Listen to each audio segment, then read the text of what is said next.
Nah. I'm gonna sit a little bit closer. Hopefully it's not just like creek noise. Let's see. How about that? Yeah.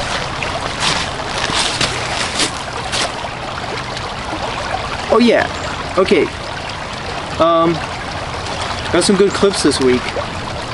Went on my little trip with Gavin and Noel, and we biked and we picked a route, and we did not realize that it was 11 miles all uphill, like easily 95% uphill.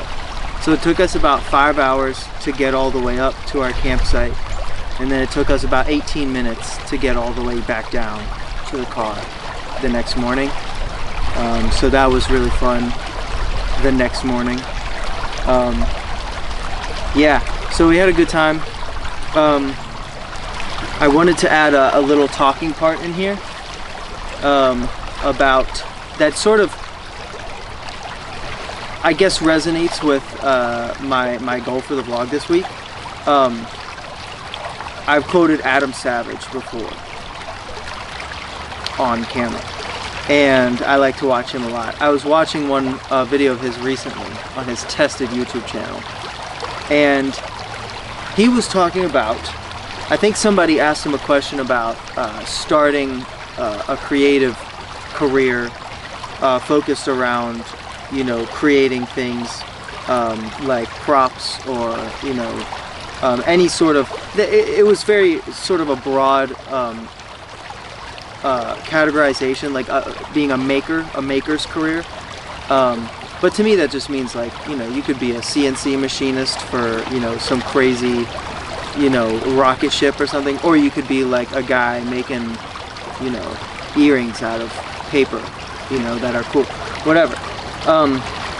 So that's how I understood it. But somebody asked him about starting a career like that, and his answer was, if you want to find people who are interested in what you're doing, you have to tell people about what you're doing.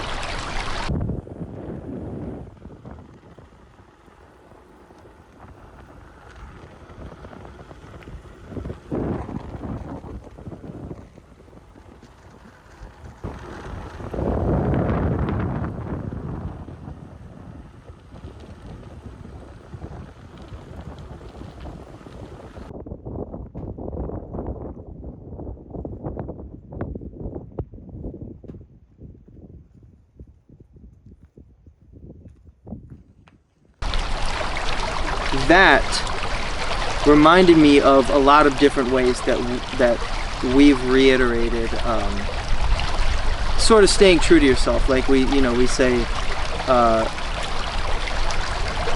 figure out why you're doing what you're doing and do it for that reason.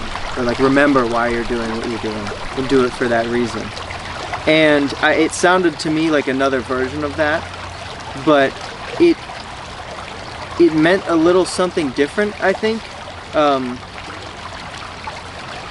That one kind of, I feel like that's the framework that I needed a little bit. Like, if you want to find people who are interested in what you're doing, you have to tell people about what you're doing. And I think that's what this is. So, obviously both of us are trying to figure out, you know, where we're focused in these Project Mondays. And I think that was a important thing for me to hear, because that's a good way for me to frame it. And I was also thinking, I used to coach tumbling. Also, side note, there was supposed to be like some crazy like tornado warning today, but nothing really happened, so it's kind of just like dark and windy here. So I'm just kind of keeping an eye on the branches and hoping it won't rain. So we'll see what happens. But I used to coach tumbling and stuff, and I think part of being a coach that's really important that I used to practice was conveying to the athletes that there's really no right or wrong way to do something, or for me to explain something. The right way for me to explain it is the way that they understand it. So I could tell them just exactly step by step, you know, like scientifically, the correct way to do something, like a back handspring, you know, a back flip, whatever. But if it doesn't mean something to them in a way that could make them actually do something about it, then it doesn't matter. And that's kind of how I'm thinking about this new reframing, you know, that I've come upon from Adam Savage. I think that's the important part about it.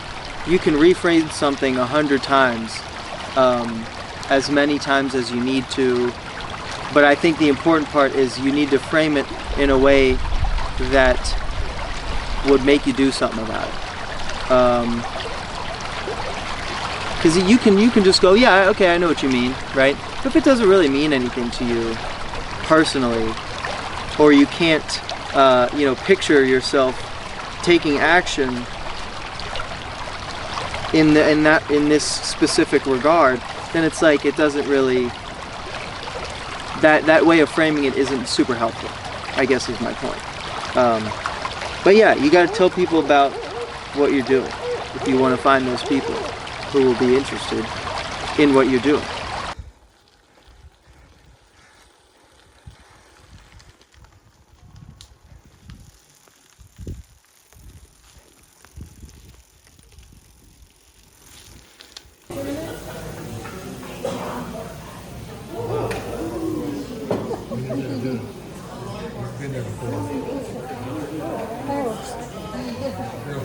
She's right there with the place.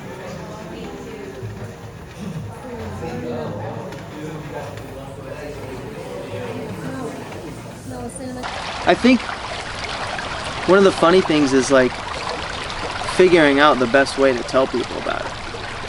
Adam Savage was like, you know, window displays, TikToks, write a little journal thing about it, you know, or just he was like one of his examples, which I thought was good, was like keep a picture in the back of your phone case, or you know, something like that, or just keep a little memento somewhere just for you to like mull over and be like, oh yeah, I did that, because then it will get brought up eventually, right? And then it'll kind of give you that opportunity to talk about it. But I liked that he's good at those small examples that you could easily brush off, but I think are very helpful and important to remember, because those are ultimately the ones that help. You know, it's the age-old saying, it's the little things, but hey man, there's a reason people say that. So yeah, anyway, yeah, I had a good week. It snowed like on the entire East Coast pretty much. So we woke up one day in the mountains and it was covered in snow. And the day prior it was about 72 degrees. So that's fun. Definitely not a symptom of global warming. Couldn't be that.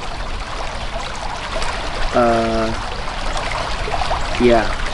But I did really like, there will be some funny clips in here in between me talking.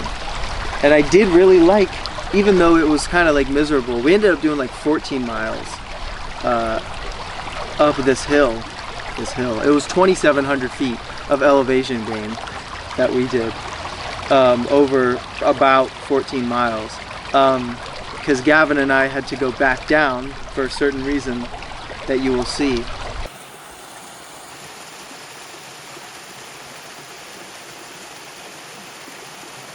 There it is.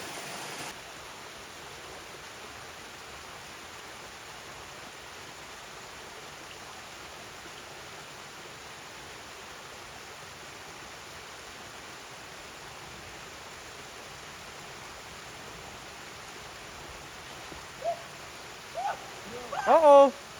Here he goes. You okay? Yeah. Oh my fucking, I got that all on video. Oh my fucking god. Are you good? Okay.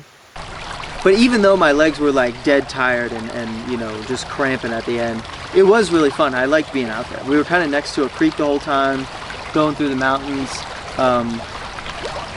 It was cool. It was an interesting experience because I've never really just gone out and done something like that. It's national forest, so you can just kind of post up wherever.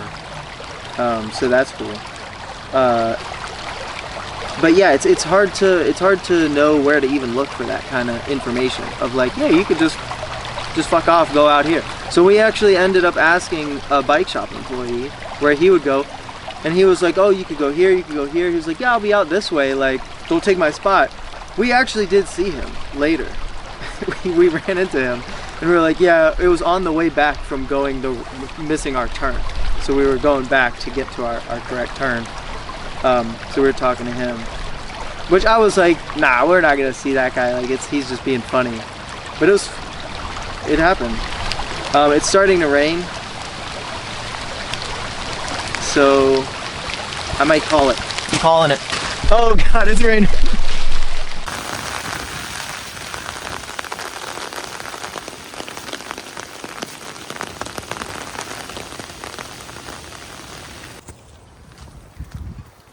I'll finish a little bit of my talking part here because it's not super loud with the rain anymore.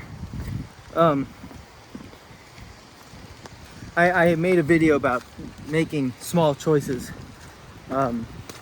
like actions, to ultimately change consciousness, as opposed to needing total despair to change in order to change your consciousness.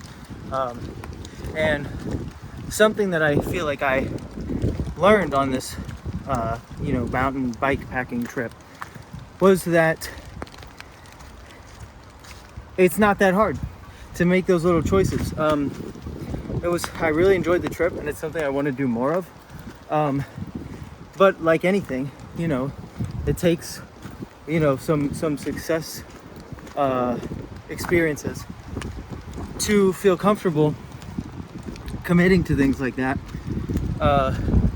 But this was easily a success experience, and it does make me feel comfortable. I can feel that shift in my consciousness regarding,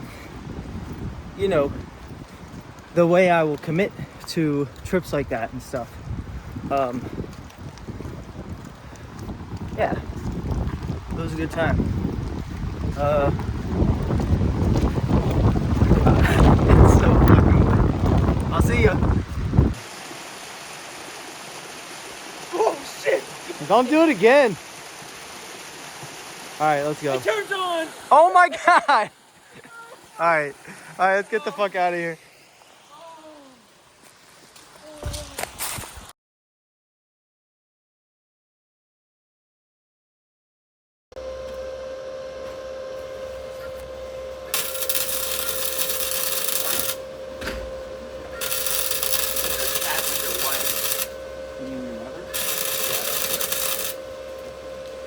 Look at the smoke coming up.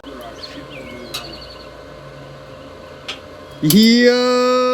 You might want to make an episode. Oh yeah.